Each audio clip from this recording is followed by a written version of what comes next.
ఈరోజు చాలామంది బాప్తిసం పొందారు. పొందిన తర్వాత అదే సిగరెట్లు, అదే మందు, అదే సరసోక్తులు, అదే సినిమాలు, అదే సీరియల్స్, అదే కబుర్లు, అదే ముచ్చట్లు, అదే పాపము, అదే లోక ఆశలు, అదే అలంకరణ, ఏది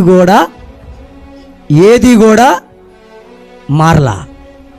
ఇప్పుడు వీళ్ళు పరిశుద్ధాత్మతో నూతన స్వభావమును పొందారా లేదా? అంటే పరిశుద్ధాత్మ దేవుని యొక్క శక్తి ఒక మనిషిలో ఉంటే వాడేమవుతాడు? ఆ సహోదరుడు, ఆ సహోదరి బాప్తిసం పొందిన తర్వాత, పరిశుద్ధాత్మ శక్తి పొందుకున్న తర్వాత వారిలో కలిగే ఒక నూతనమైనటువంటి కార్యాలు ఏంటి అంటే నూతనమైన స్వభావము.